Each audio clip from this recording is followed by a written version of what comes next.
Untuk saudaraku Muslim, izinkan saya bertanya. Mengapa dalam narasi Islam, bangsa Israel disebut orang asing di Yerusalem? Dan atas dasar apakah mereka dilabeli sebagai pendatang dari Eropa? Pernahkah Anda berhenti sejenak merenungkan hal ini? Bagaimana mungkin bangsa Israel disebut pendatang? Padahal selama ribuan tahun, Yerusalem adalah pusat doa mereka. Dan bagaimana mungkin mereka dianggap asing? Padahal di kota itu, sejarah mereka terukir, iman mereka bertumbuh, dan doa mereka naik setiap hari di sana. Kalau bangsa Israel disebut asing, lalu siapa sebenarnya yang bisa disebut pemilik asli Yerusalem? Tonton terus video ini sampai selesai dan temukan jawabannya.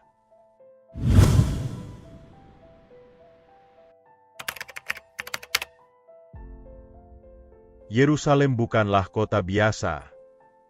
Yerusalem adalah denyut nadi iman, sejarah, dan identitas bangsa Yahudi. Namun, sejak abad ke-7 Masehi, segalanya berubah. Kota itu ditaklukkan oleh pasukan Islam, di bawah kepemimpinan Khalifah Umar bin Khattab, seorang penerus dari Abu Bakar. Dia adalah penerus Khalifah kedua dalam Islam.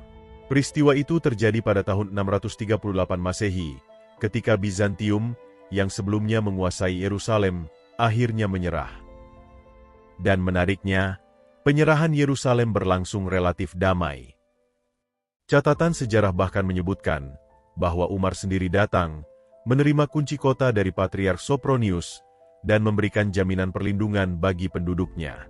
Sejak saat itu, Yerusalem masuk dalam wilayah kekuasaan Islam. Namun, sejak saat itu pula narasi berubah. Orang Yahudi mulai dianggap bukan pemilik yang sah, melainkan tamu yang tidak diundang. Disinilah pertanyaan besar muncul, dan saya tujukan langsung kepada Anda, saudaraku Muslim. Benarkah bangsa Yahudi hanyalah tamu di Yerusalem? Apakah benar, mereka hanya pendatang tanpa memiliki akar di kota itu? Jika benar begitu, bagaimana cara Anda menjelaskan, selama ribuan tahun sejarah Israel, doa, dan iman mereka, yang selalu berpusat pada Yerusalem jauh sebelum Islam lahir?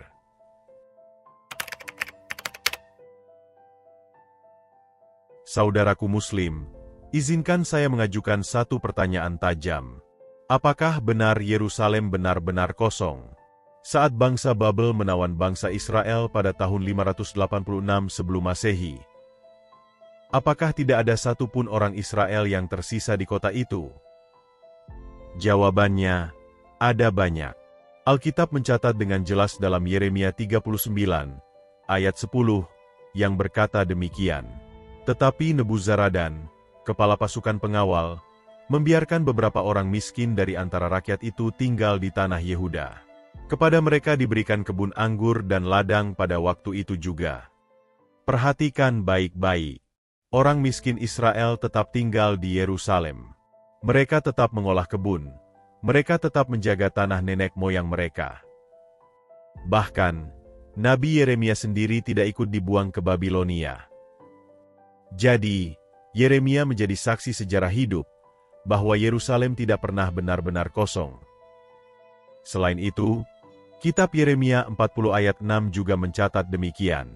Maka pergilah Yeremia kepada Gedalia bin Ahikam di Mizpa, dan ia tinggal bersamanya di tengah-tengah rakyat yang masih tinggal di negeri itu. Artinya sangat jelas, bahwa Yerusalem tidak pernah kosong, rakyat Israel tidak pernah hilang seluruhnya dari Yerusalem.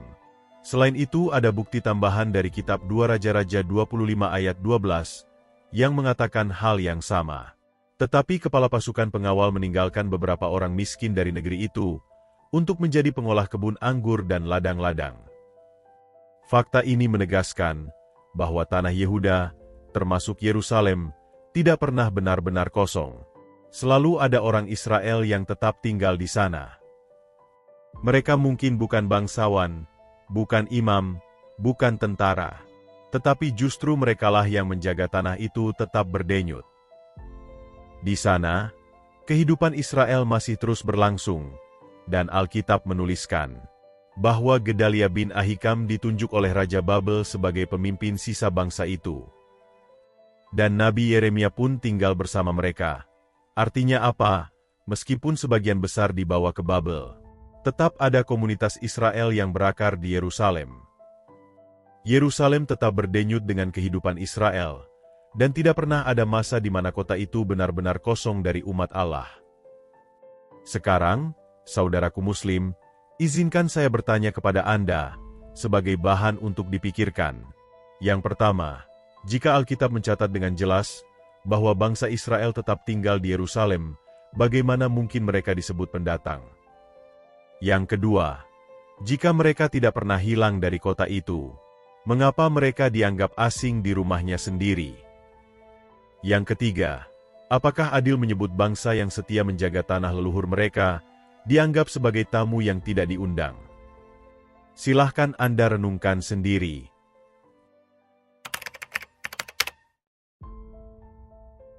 Setelah bangsa Persia mengalahkan Babel, bangsa Yahudi yang dibuang diizinkan kembali ke Yerusalem.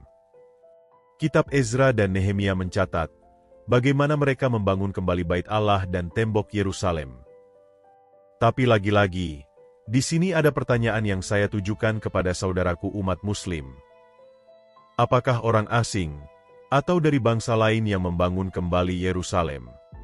Jawabannya jelas tidak. Yang membangun kembali Yerusalem adalah bangsa Yahudi sendiri. Mereka yang memang berakar di sana, mereka yang telah menangis, berdoa, dan yang menjaga kota itu dari generasi ke generasi. Bukti sejarah tak bisa terhapus. Meskipun kekuatan dunia berganti-ganti, mulai dari Persia, Yunani, Romawi, selalu ada komunitas Yahudi di Yerusalem. Mereka tidak hilang, mereka tidak menyerah, mereka tetap tinggal. Jadi, kalau bangsa Yahudi selalu ada di Yerusalem, bagaimana mungkin Anda menyebut mereka pendatang? Saat tentara Romawi datang pada tahun 70 Masehi, Bait Allah yang kedua dihancurkan, banyak orang Israel dibunuh, banyak yang diusir. Pertanyaannya, apakah mereka benar-benar hilang dari Yerusalem? Apakah api iman mereka padam begitu saja? Jawabannya tidak. Mereka tetap ada, mereka tetap berdoa, mereka tetap kembali ke tanah yang dijanjikan Tuhan kepada mereka. Bahkan, ketika Romawi mengganti nama Yerusalem menjadi Aelia Capitolina, denyut cinta Israel terhadap Yerusalem tidak pernah padam. Pertanyaan lagi untuk saudaraku umat Muslim. Jika yang membangun kembali Yerusalem yang telah runtuh adalah orang Israel, mereka juga konsisten berdoa menghadap kota itu, dan yang tinggal di sana selama ribuan tahun. Apakah pantas mereka disebut pendatang?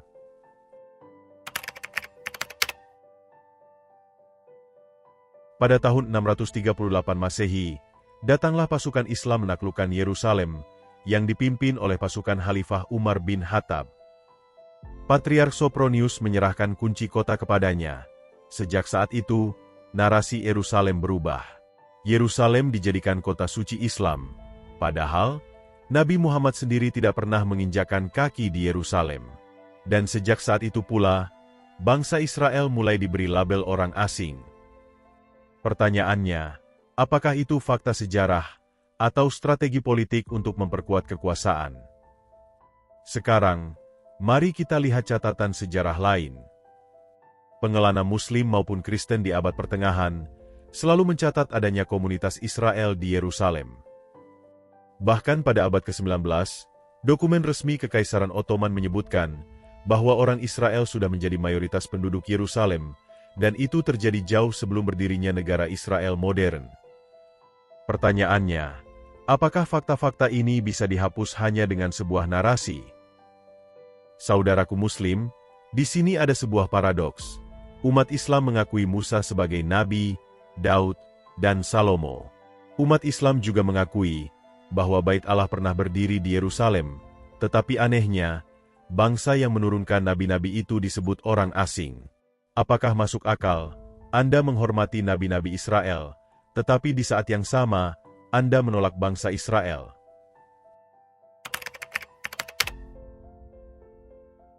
Narasi Islam menyebut Yahudi orang asing, bukanlah produk sejarah yang valid.